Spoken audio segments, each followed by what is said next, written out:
Yemeni forces killed dozens of Al-Qaeda fighters in the south, but are they fighting the right war? Across the Middle East, we ask, what does Al-Qaeda look like in 2012? And should it be redefined? This is Inside Story.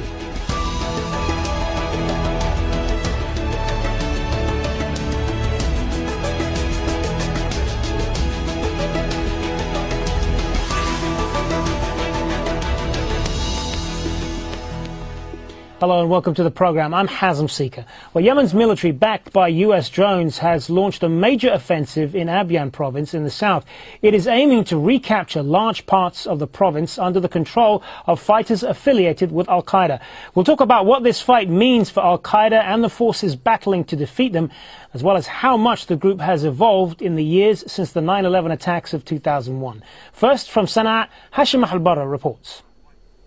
Yemeni army troops advance towards towns controlled by a group they say is linked to Al-Qaeda.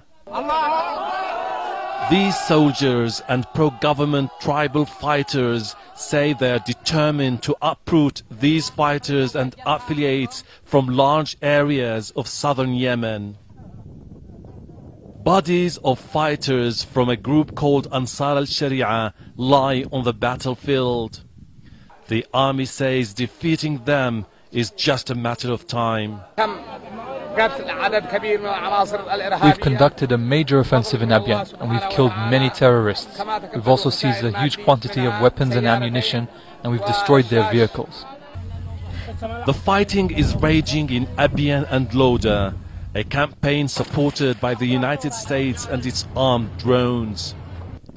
The army's recent gains don't compare to the ground these fighters say they gained when the country's popular uprising weakened the central government last year. And this is where they struck back, many kilometers away from the battlefields in the heart of Yemen's capital. Earlier this month, a military parade rehearsal turned into carnage when a suicide bomber disguised as a soldier blew himself up, killing more than 90 troops. At their funeral, the army leadership vowed to carry on the fight. The perpetrators of this crime wanted to retaliate to the crushing defeat they have suffered in Abyan and Lodar. They abandoned many areas they had controlled for months. We tell them this heinous crime won't deter us from our goal, which is to eradicate radical groups in Yemen. The pledges of victory are motivated by the army's drive to restore its credibility. Its prestige was tarnished when it clamped down on civilians during the mass protest movement against the former president Ali Abdullah Saleh. Hundreds of protesters were killed by security forces. But the attack on the soldiers in the capital has outraged the Yemeni public, and the military might find it has more popular support as it presses up against the men it calls Al-Qaeda in the south. Hashim Al-Barra, Aljazeera, Sana'a.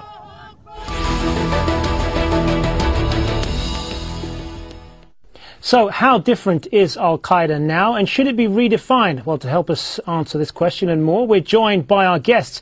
In Islamabad, Zaid Hamid, political analyst and head of the security think tank. Hamid, as we redefine Al-Qaeda here, is the United States and the other Western powers, by extension, going about this the wrong way? Are their efforts here being misdirected? You see, I would like to differ with two of my friends present here. I have spent 7 years in Afghanistan fighting against the Soviets with the same Arabs whom you call Al-Qaeda today. I have a credibility of spending time with these men who have defeated the Soviet Union. And on the basis of my experience, I can very clearly say that there is no such thing as Al-Qaeda which exists today, which is the biggest mass deception, just like the weapons of mass destruction, the phantom that was created to create a pretext for attacking Iraq. Similarly, the concept of Al-Qaeda. In Pakistan, the drone warfare is going on, but there is no Al-Qaeda here. There is Tehreek-e-Taliban Pakistan, which is an insurgent group backed by the Americans, CIA, and the Indian intelligence RAW. And the Afghan Taliban. There is no Al-Qaeda here, but the Americans are still creating a justification for, in the name of Al-Qaeda, for waging a drone war in Pakistan. Precisely the same. Al-Qaeda, there are so many Arabs who came to Afghanistan to fight the Soviets. They went back to their countries. And generally a brand name is given to all those Arabs who are either angry with their governments or who are not happy with, or they want to bring a change in their society or bring an Islamic system into those places. Some of them are useful idiots. Some of them are planted by the foreign intelligence agencies. And where the so-called Al-Qaeda does not exist, CIA, MI6 create such assets. For example, in Basra, British SAS were caught planting car bombs to ignite a sectarian war in Basra, which would be attributed to so-called a phantom Al-Qaeda. This is the documented fact. That particular event was caught, hence recorded. There have been so many operations like these where CIA or SAS have been involved in creating characters like Ayman al-Zawahiri or Abu Musab al-Zarqawi, who in reality were actually paid and backed by the Foreign Secret Service. Giving you the example of Libya now, where the man who's head of the Libyan resistance is a former Afghan resistance, or I would say a former Al-Qaeda.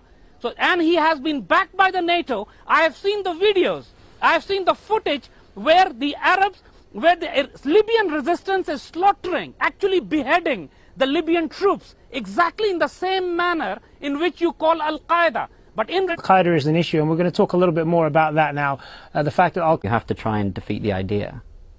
So, Zaid Hamid, if you don't believe in the concept of an Al-Qaeda as it's currently viewed, then how do you see these groups? How should they be seen then by the wider world? You see, what is happening is, for example, giving you the example of Algeria, in 90s, when the Afghan jihad ended, lots of Algerians went back to their country and they formed FIS, F-I-S, the political organization. They participated in the elections. And they actually won the elections. And only when the elections were scuttled, when the military took over and started to prosecute these people, a war of resistance, a war, civil war began in Algeria. And then they were given a brand name of Al-Qaeda, which in reality is a popular resistance trying to get back their own rights against their own army for defying them the political will through democracy. Now, this is what is happening. In so many countries and so many places, disgruntled groups always exist. And branding each one of them as a generic name of Al-Qaeda is total rubbish. It's disinformation and it is a wrong threat analysis. In Pakistan and in every country, whomever you call Al-Qaeda, they are in such fringes. They are such a minority. For example, Pakistan is 180 million people. And the people who subscribe to the suicide bombings and who are fighting the Pakistani state are not more than a couple of thousands. That's it. And these are the people who are, in Pakistan, we very strongly believe, it doesn't matter what my friend who says that this is a fallacy or it's a fantasy, it's rubbish. The fact in Pakistan is that the entire security establishment of Pakistan very firmly believes that Tehreek-e-Taliban Pakistan, which is being associated with Al-Qaeda, is actually a raw and CIA-funded organization. This perception cannot change in Pakistan. This Al-Qaeda, so-called Al-Qaeda, whom we call, is waging a war on Pakistan. It's not waging a war on America. It's not waging a war on the Western countries. 100,000 Pakistanis have been killed or wounded. 120,000 strong Pakistan armies deployed against them. This is not deployed against Arab Al-Qaeda. This is deployed against a local terrorist group which is called Al-Qaeda by the Western sources, like you said, Haqqani Network. Haqqani Network is an Afghan resistance group whom Ronald Reagan has compared with the founding fathers of Afghanistan. He's the same Haqqani. Haqqani has not changed. He was a freedom fighter then, and he's fighting a wall of liberation now. I want to move on from this debate in Islamabad, Phil Rees in London, and Robin Simcox also in London. Thanks very much.